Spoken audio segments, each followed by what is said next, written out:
Hello everyone and welcome back to Modded Minecraft. So we are back on the FTOG server for a little bit more of Avant 3. And before we go any further with this episode, I just want to address a couple of things with the digital miner, which we made in the last episode. And yeah, it's really to do with a couple of comments that people made on that video.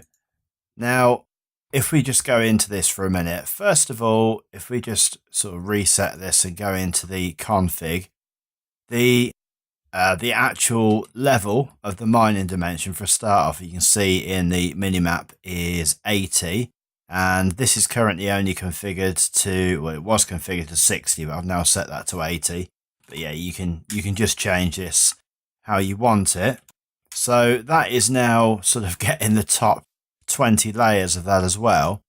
And also, and probably the main thing, is to do with the filters.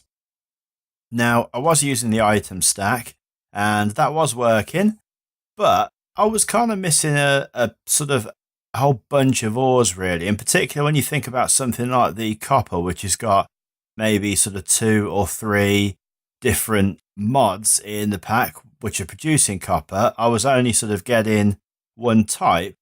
And in order to sort of get everything, you can use the ore dictionary filter. Now, for want of a better way of doing this, rather than going in and getting each one individually, what I can do is just type in ore with an asterisk in front and behind. And then if you just click this little sort of tick here, that'll put that up there. And then it'll display there what that is actually going to find. And you can save that and then sort of come back out again. And if I start that now, you'll see that that's now going to find a whole bunch of ores. So I'm going to stop that for now because today, I'm just going to head back over to the mining portal. Today, I want to be actually working on ore processing, and I want to stick with Mekanism because Mekanism has some pretty good advanced sort of ore processing capabilities, and in particular how you can make the absolute most of the ores that you've got by, rather than just sort of getting ore doubling, you can get it 3, 4 and 5 times. So the machines and the setup that's required to do any of this it ranges from looking pretty similar to looking pretty complicated, to be fair. But once you actually get into it, it really isn't. And in order to try to explain it better, rather than sort of just going ahead and sort of building it, and I perhaps think that I wouldn't be able to explain it the best that way, what I'm actually going to do is I'm going to head over to a creative single player world where I've set a load of it up. And before I even build anything, I'm just going to spend sort of like 10, maybe 15 minutes just going through the setup, so that obviously if you've not used it before, you can absolutely understand what it is that you're doing, why you're doing it, and how it all works. Yeah, and then we're going to come back and I'm going to set something up. Now, I was originally going to set it up down here, but because it's so big and I think it'll just generally, I think it'll look untidy down here, I've decided to do it in a completely separate building. And I'm going to do that over here, I think, where we've got this little lake and stuff down here. I'm probably going to get rid of that and just sort of set something up this side down here. But I haven't fully decided on that yet. But I'm going to get myself over to the creative world and I'll meet you when I'm there. I'll see you in a minute. Okay, so here we are. And yeah, first things first, just going to nip in here. Now, I've just sort of put in here all of the bits and pieces that I've used throughout the whole of the process. So you can see if you do go straight to the top level, there are going to be quite a few bits and pieces that you're going to need, but these aren't particularly expensive. And obviously when we get back to the server, I'm going to be making a few of these. So I'll probably make a few of them ahead of time, and certainly some of the components I won't show on camera, but they're not particularly difficult. It's just a lot of them. So getting into it, we've got, first of all, if you just want to produce one piece of ore, or sorry, one ingot from one piece of ore, this is the setup. Now, in all cases, I've just used a creative power cell for this, but obviously on the server, I've got the solar array, so I'd probably just tap into the power from that using the dimensional transceivers. But just for ease of use, I've mainly used the creative power cells, as I say, rather than having to set up anything different. And all we've got here is now you just got to be a little bit careful with these Mekanism machines, because I think I've noted it before that pretty much all of them give the wrong name when you look at it down the sort of bottom right hand corner. But when you go into it, you see the real name. So this is the smelter, or the energized smelter. And if you just basically pop in an ingot into, or sorry, a piece of iron ore into there, that'll just go and smelt that down. And then in here, you see you've currently got 2 in there. If I take that out, and that just produces us the 1 iron ingot. So really, really simple setup, bit of power, bit of pipe, and all you need to do with this to get it to eject out, and the same with any of them, is just to come into the little dots here, the side config, make sure that the right square is assigned to output, click on the auto eject, and then it'll automatically put it in the chest for you. So moving forward, in order to get 2 ingots per piece of ore, you just need, again, the smelter and an additional bit of kit here, which is the enrichment chamber. And if I just show you what happens there, we pop the piece of ore in here, and this will slowly, very, very slowly turn into, if I can go into here, turn into 2 iron dust. And once again, that will smelt down and we'll get a couple of ingots out of that. So I think I've just took one of the 2 out of there, but yeah, you just have to trust me that actually creates 2 ingots. But yeah, exactly the same again. No additional requirements. All you need is your power and those 2 very, very simple to make machines. And onto the third setup, and this will produce 3 ingots, and I'm going to take those out of there before we even start. Now, this isn't massively complicated, but things do start to get a little bit more sort of time resource and material resource intensive from here on in. So in addition to the enrichment chamber here and the smelter, we've also got a crusher, a purification chamber, and an I can't even say this word now, electrolytic separator. Now, how this all basically works is, and I'm using one of the Pressure Pipe's infinite water sources here because they're pretty cool and it's mega cheap to make. But basically, you just pop one of those on top of the electrolytic separator, and that's going to produce some hydrogen and some oxygen. And it's the oxygen, I believe. Yeah, it is. It's the oxygen that we're interested with here. So basically just take some of this advanced pressurized tube, which I'll show you how to make when we get back over to the server, but it is very, very useful. And that's basically going to pump that into the purification chamber, and that's where we'll put our ore. So basically take your piece of iron and pop it in there, and then that'll follow basically through and create the various bits and pieces that we need. I'm just going to stay here so I remember exactly what it's called that comes out. So yeah, iron clumps, and then the crusher, as I say, will basically turn that into dust. I think it's just normal dust. We'll see in a second.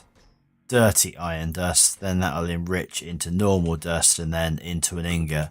Now, these do appear pretty slow, and with pretty much all of these machines, you can go in and you can add in whatever upgrades, but mainly obviously the speed upgrades that you can put in there. And they're not particularly expensive either. Again, I'll show you how to make those when we get over to the server. But for the purpose of the sort of demonstration of how this works, that is pretty much it for the 3 ores. And I think we just got one more that we're waiting for to come out from there. So there's the 3. And now for the 4. Now, this does look pretty complicated. And I'm not going to lie, putting this all together is a bit of an effort, mainly because you're going to need this tower, which we'll come on to in a second, and quite a few more bits and pieces. But basically how it all works is we start off by, we need to get this machine with brine in and separating that brine into sodium and into chlorine, because we need the chlorine. And how we get brine is basically through this. So using the thermal evaporation blocks and some other bits and pieces, we create this tower. Now, this tower can be pretty much any height. It is 18, which is 18 blocks high, which is the actual highest that it can be. But it can be pretty much any height from, I think, right down to 2. This bottom piece here is just basically 4x4 filled in, so there's 16 blocks, and then every bit above that is just basically 12 blocks, so hollow in the middle. And the reason why I've gone for the full 18 blocks is because that maximizes out the amount of brine that's produced. So at the top, all you need is some of the advanced solar generators. Now, you have to use the advanced ones, and I think I've not actually looked, but I believe that they're a little bit of a pain to create, but we'll soon find that out. And then we've got the evaporation controller, which is where you can see it tells you basically whether or not it's a valid structure for a start off, because obviously it's a multi-block. It tells you how high it is, so you can see it is the full 18 blocks. It tells you the temperature, and that basically dictates how efficiently it's creating our brine. And then finally, it tells you the production. And I've not managed to get it to go with any configuration higher than 10 millibuckets per tick. So that's basically what it's doing at the moment. And then at the bottom, or in fact, these can be anywhere, you need, at least for brine, you need 1 input and 1 output. And the input is for some water. So we've basically used another one of the infinite source blocks from the pressure pipes and just some of this pressurized fluid conduit from Ender.io. And then the brine itself we can take out from one of the same blocks. So yeah, so they are, it doesn't actually tell you again, just tells you it's an osmium block, which is a really, really weird thing, but I think they're just called valves. But yeah, so you need a couple of those, and I've just used one of the dimensional transceivers. So I have set up in here under this one a liquid transfer. So it's basically grabbing the brine from here and then transferring it to this over here. And as soon as we put a drum next to that, the drum automatically, we haven't had to put any pipes on here or anything. The drum is automatically getting filled and put into this machine, which isn't called a rotary condensator. It's basically the electrolytic separator. And just incidentally, the dumping excess, I've automatically put them on automatically. I didn't do it automatically. I've gone ahead and put them on every single one of these that I'm using that has a dumping excess, because otherwise what happens, as soon as one of these fills up, it stops working. So if one creates more than the other, then yeah, you potentially could stop working and never actually get the item that you want. So that's that. So the brine comes in there, and that is coming out into here. So the chlorine, as I said, was the thing that we were interested there, into a chemical infuser. And then we're also grabbing some hydrogen from another process over here. This is just basically separating out water in not there, in here. So we're grabbing another one of these water blocks, pumping water in, that's separating that out into hydrogen and oxygen. And we're just grabbing out the hydrogen part of that to put into, say, the chemical infuser. And when you add those two together, you get hydrogen chloride. And then we basically take in the hydrogen chloride and putting it into another machine, which is the chemical injection chamber. And for this setup, the chemical injection chamber is where we're going to be putting our ores. So we'll basically pop that into there. Let's just grab the iron out that's already in there. But that will basically, say, using the hydrogen chloride, process that, create some shards, pop it down into the purification chamber, which is where our oxygen's going to go. And just get over this side. Then that just the same, iron clumps into the crusher. That's going to turn that into, I think, dirty dust again in the enrichment chamber. And then finally the dust into the smelter and out into the chest. And that will create us, say, four ingots per one piece of ore. And we'll just give that a couple of seconds just to work its way through. And yeah, so dust, dirty dust, and yeah, clumps and shards. And a couple of seconds later or so, and we've got our 4 ingots. And that brings us on to the final setup. Now, this is a bit of a mega setup. I've literally or purposefully gone to try to make it as linear as possible, and that is just to sort of make it a little bit easier to explain. And yeah, hopefully it won't sound too complicated, because it really isn't. There's a lot of machines rather than it actually being complicated to set up. But yeah, let's crack on with it. And the first thing is, this is white because it's actually got nothing in it at the moment, so probably a bit worried that it's not gonna work when I come to demo it. But we're getting brine exactly the same, and then we're using the separator to separate the sodium and the chlorine. And if we come over here, exactly the same process here, with the water being separated out into hydrogen and oxygen so that we can create the hydrogen chloride here. And then the process sort of takes a little bit of a change from this, in that once we've got to the chemical injection chamber, what we actually do then is, rather than put our ore in there, we take some gunpowder. And this is where this machine can become a little bit of a pain when you consider that you're only getting one further ingot from this setup, which is pretty compact and easy to set up, to this one, which is not compact at all, and is going to take you quite a while to set up, because, I mean, not least because of all the machines that are there, but for the fact that you've also got to put gunpowder in here so that you can create sulfur by processing the gunpowder with the hydrogen chloride.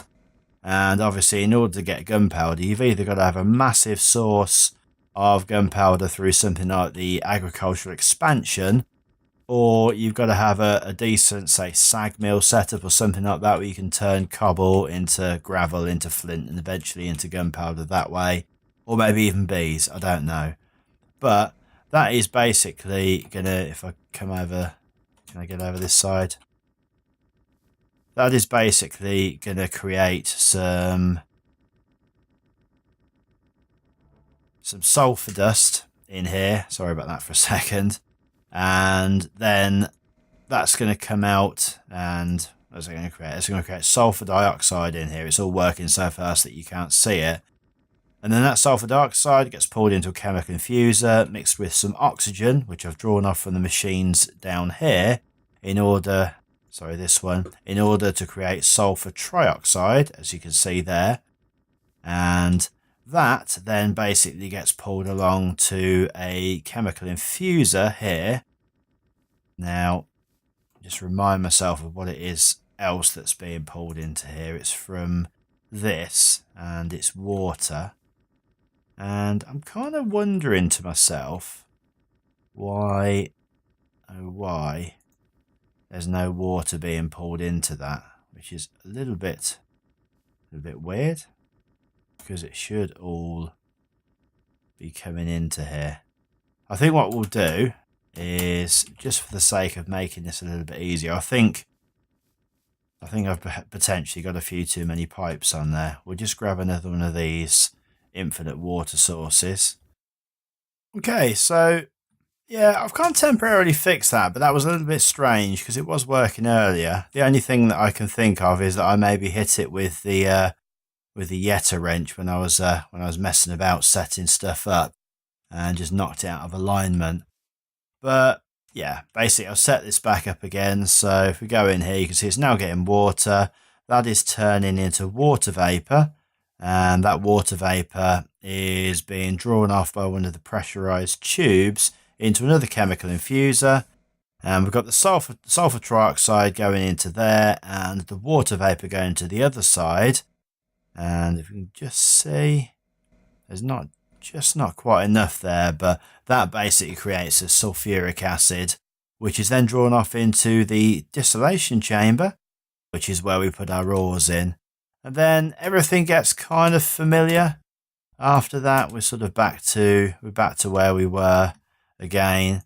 So I didn't really want to do that. Let's just click into here. So we've got the chemical injection chamber, where we've got the hydrogen chloride going, and this time it will just basically take, in fact, I've missed a couple of machines out. Let's start that again. Yeah, so it will basically output into the chemical washer, which has got some more water going in, and then it gets pulled across into the chemical crystallizer.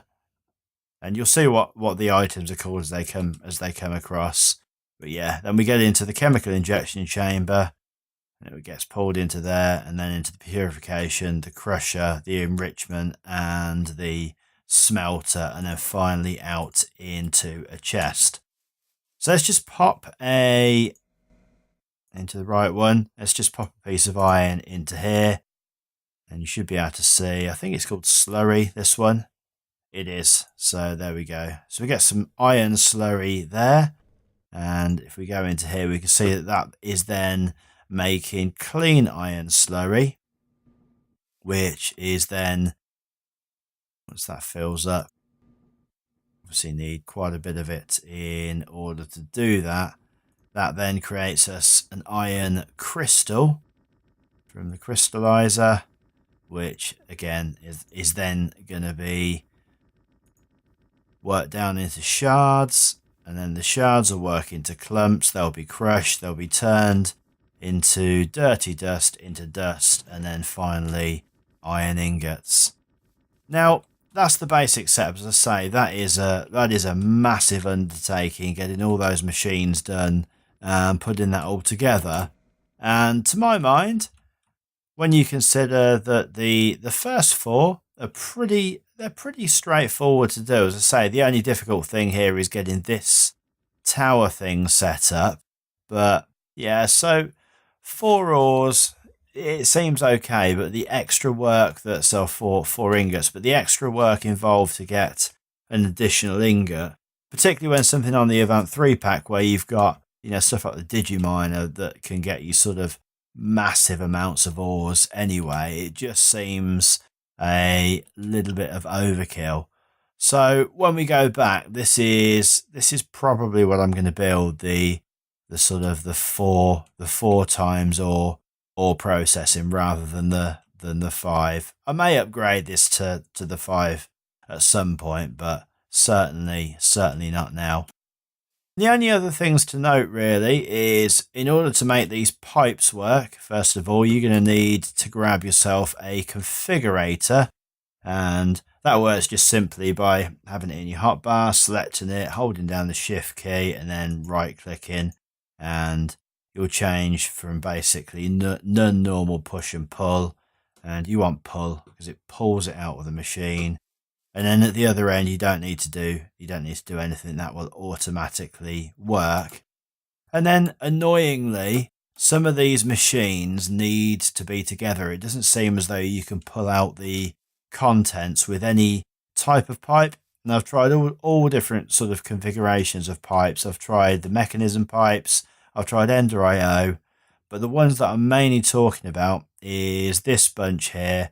So the dissolution chamber, the chemical washer, and let's just change that to an empty hand there. And the crystallizer. There didn't seem to be anything that I could do to pull stuff from one machine to another.